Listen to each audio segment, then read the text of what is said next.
ভক্ত ভাই বোন দিদিকে সশ্রদ্ধ প্রণাম জানিয়ে শুরু করছি বাবা লীলামৃত।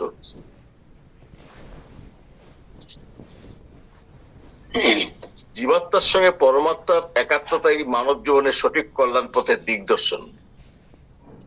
সমগ্র মানব জাতি তথা জীবকুলের কল্যাণে পরমাত্মা রূপ ভগবান আজন্ম সিদ্ধযোগী ব্রহ্মজ্ঞ মহাপুরুষ শ্রী শিবানন্দ বাবা নদেহ ধারণ করে ধরাধামে আবির্ভূত হয়েছেন। প্রেম প্রীতি ভালোবাসা এবং সেবার মাধ্যমে আত্মতাপিত পীড়িত দুস্থ দরিদ্রদের তিনি প্রকৃত দাতা। তার সান্নিধ্য লাভের সৌভাগ্য যাদের হয়েছে তাদের অন্যতম জীবাত্মার আঘাত স্বরূপ সৌভাগ্যবতী মামনি। তখন কতই বা মামনির বয়স? 10-11 হবে। পরবর্তীতে বাবা মামনি সম্বন্ধে বলেন, মামনি পূর্বজন্মে তার মা ছিল। মা হিসেবে সন্তানকে অপত্যস্ত সেবা যত্ন দিয়ে ভরিয়ে তুলতে পারেননি। চরম দারিদ্র্যই সেখানে পর্বত প্রমাণ প্রতিবন্ধকতার সৃষ্টি করেছিল। এই দুঃখ এবং আক্ষেপ তার হৃদয়ে গেঁথে গিয়েছিল। অভাবের তাড়নায় তাকে অত্যন্ত ছোটবেলাতেই নবদ্বীপের এক আশ্রমে দিয়ে দেওয়া হয়েছিল।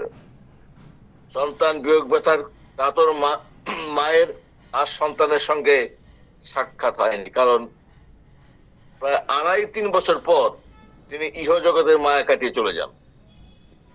সন্তানকে ভালোবাসা ও সেবার অপূর্ণ স্বাদকে পরিপূর্ণ করতে জন্মে পুনর্জন্ম লাভ করে মামনি মা রূপে অপত্য স্নেহে শিবানন্দ বাবার সেবা করে যাচ্ছে। এই মামনির জীবনে গুরুজির আবির্ভাব তথা বাবার কোলে স্থান পাওয়া সেই ছোট্ট মেয়ে ডিব্রুগড়ের উষাই হলো আজকের মামনি। মামনির জীবনে বাবার কোল লাভের মূল সূত্র হলেন মামনির মা। প্রতি বছর অম্বুবাচীর সময় তিনি কামাখ্যা মন্দিরে যেতেন। সেখানেই তিনি বাবাকে যজ্ঞ করতে দেখেন। তিনি লক্ষ্য করেন যে দরিদ্রদের অন্ন সেবা দেয়াই বাবার প্রধান কাজ। বাবাকে তা ভালো লেগে যায়। শ্রদ্ধা, প্রেম ও ভক্তি উজাড় করে ঢেলে দিয়ে যজ্ঞের পর নিভৃতে বাবার সঙ্গে সাক্ষাৎ করেন এবং সেখানে তিনি তার অসুস্থ ছোট্ট মেয়েটিকে বাবার নিকট দিতে চাইলে বাবা এক কথায় রাজি হয়ে যান। বাবাকে তিনি তার বাড়িতে অর্থাৎ ডিব্রুগড়ের বাড়িতে চরণ স্পর্শ দেওয়ার জন্য আমন্ত্রণ জানালে বাবা রাজি হয়ে যান এবং যথাসময়ে তিনি যাবেন বলে সম্মতি প্রদান করেন।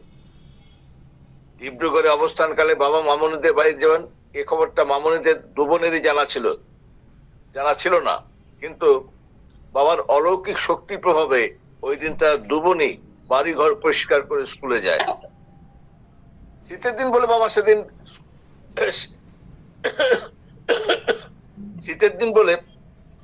সেদিন স্কুল তাড়াতাড়ি ছুটি হয়ে যায়। তারা বাড়ি ফিরে দেখে এক বিশাল দেহী গৌরবর্ণ গেরুয়া বসন পরিহিত দিব্যকান্তি চেহারা, গলায় ও হাতে রুদ্রাক্ষের মালা, লম্বা লম্বা চুলদারি সম্মানিত এক মহাপুরুষ সেবা গ্রহণ করছেন।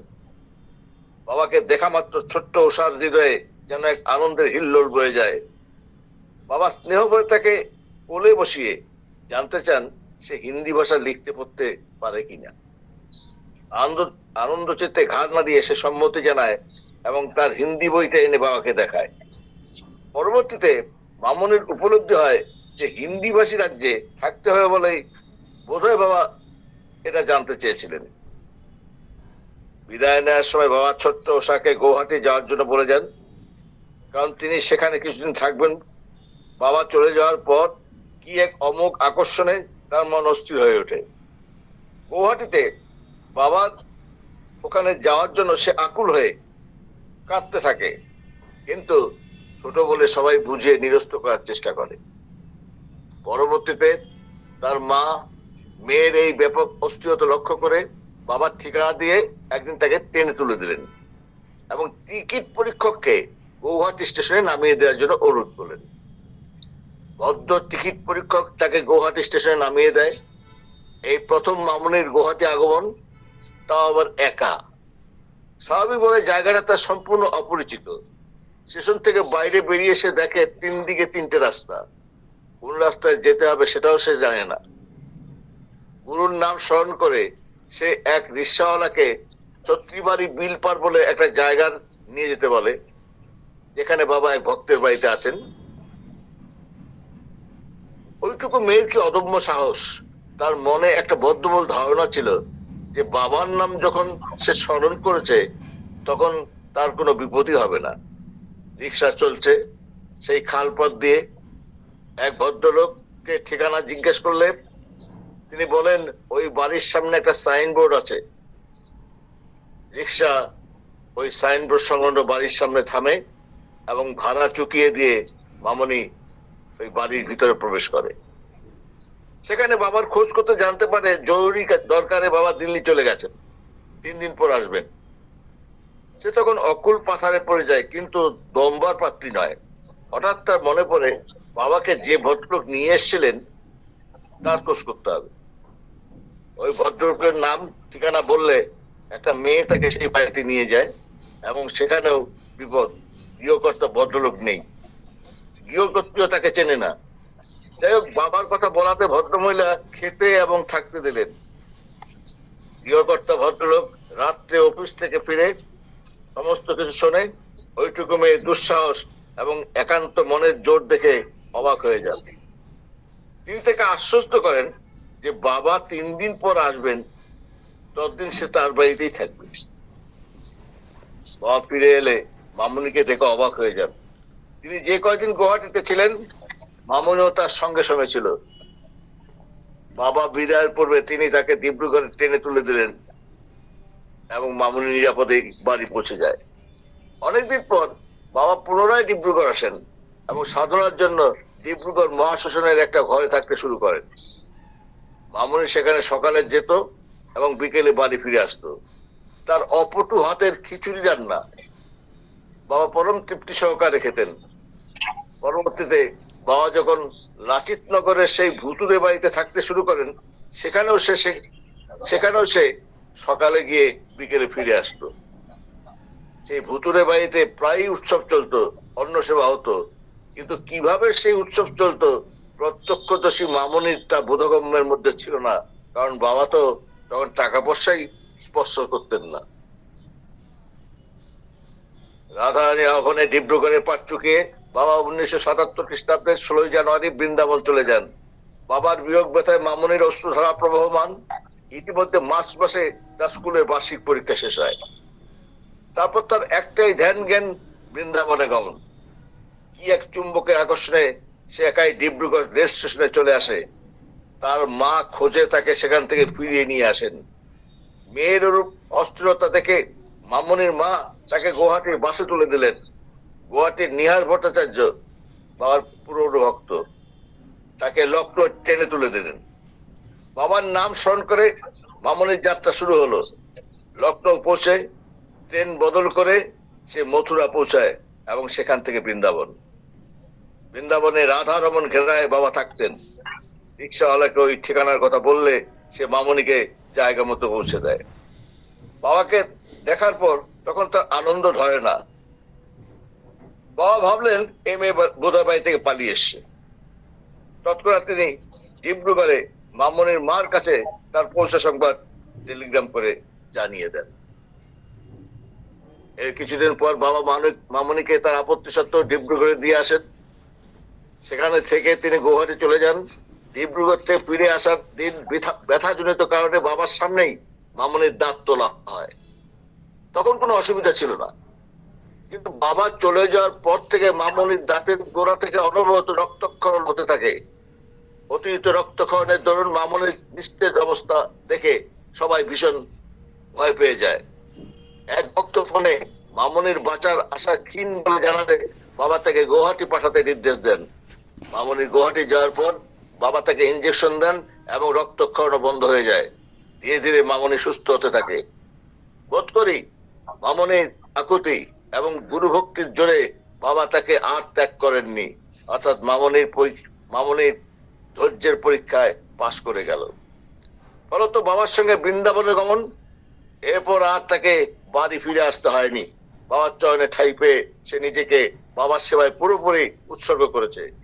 উপযুক্ত বয়স হলে তার বিয়ের জন্য বাবা চেষ্টা করেন, কিন্তু দৃঢ় কণ্ঠে মামুনি বাবাকে সেবা করার অধিকার থেকে বঞ্চিত না করতে অনুরোধ করে।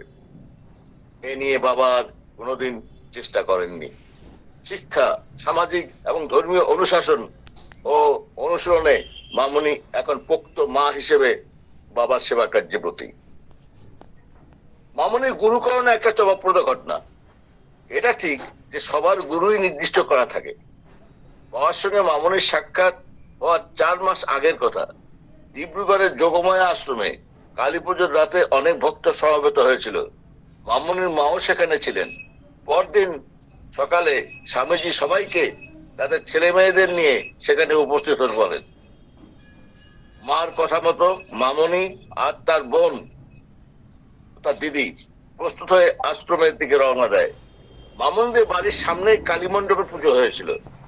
মামুনি কালীমাকে প্রণাম করার পর তার কি মনে হলো, দিদিকে যেতে বলে সে বাড়িতে ফেরত চলে আসে। আশ্রমের স্বামীজি দিদি সহ উপস্থিত সবাইকে দীক্ষা দিয়ে দেন। মামুনি যায়নি, তাই তার দীক্ষা হয়নি। তাছাড়া ওই বয়সে দীক্ষা জিনিসটা কি সে বোধ মামুনির ছিল না। যখন সে বাবার সান্নিধ্য লাভ করে, বাবাকে প্রথম দেখে, তখনই তার মনে হয় শিবানন্দ বাবাই তার গুরু, প্রকৃত আপনজন, যেন কতদিনের চেনা। তার সঙ্গে বাবার যেন জন্মান্তরের আত্মিক পরিচয়। অন্তরের অন্তঃস্থল থেকে উৎসারিত গীতি কবিতার মাধ্যমে তার সশ্রদ্ধ নিবেদন, স্বামী শিবানন্দ পরমানন্দ মোদেরই ভগবান, তার কৃপায় হৃদয় আমার ভক্তিসিক্ত হলো আজ। শ্যামলকান্তি কোমল আখি সর্বশক্তিমান, স্বামী শিবানন্দ পরমানন্দ মোদেরই ভগবান। দয়াময় প্রভু বিপদ বারণ, অভয় হারি কলুষ নাশন, দর্পহারি শ্রীমধুসূদন, দয়া করো গুরু পতিত পাবন। কৃপা করো হে গুরু, ধরি তব রাঙা পায়, তব কৃপা বিনা মোর দিবারাত্রি বৃথা যায়। আপন বলিয়া মোর নাহি কোনো জন, তুমি আপন বলিয়া মুই লই শরণ। নিজ পুত্র বলি আমি করি অভিমান, মাতৃটাকে সান্ত্বনা দিয়ে হৃদয়ে থাকিও বিরাজমান। এ দাসীর বাসনা করহ পূরণ, ওহে দয়াময়, দয়ার সাগর তুমি, তুমি যে করুণাময়। তুমি যে প্রাণের প্রভু, আমি নিত্য দাস, সতত রাখিও সঙ্গে এই মাত্র মনের আশ। পরিশেষে এই সিদ্ধযোগে ব্রহ্মজ্ঞ মহাপুরুষের কাছে সকলের প্রতিভ হয়ে তার নিবেদন, শিবানন্দ বাবা, তুমি আমাদের কাছে চিরজীবী হয়ে থাকো। জীবন চলার পথে তোমার আশীর্বাদই যেন আমাদের একমাত্র অবলম্বন হয়। তুমি আমাদের নবদা ভক্তি দ্বারায় প্লাবিত করো। তোমার প্রেম বাড়ি আমাদের উপর অমৃত ধারার ন্যায় বর্ষিত হোক। তুমি আমাদের মায়ের মতো স্নেহ দ্বারায় সিক্ত করো। তুমি আমাদের পিতা মাতা বন্ধু সখা ইষ্ট গুরু, তোমার মধ্যে সব বিরাজমান। ভগবত প্রাপ্তিতে তুমি আমাদের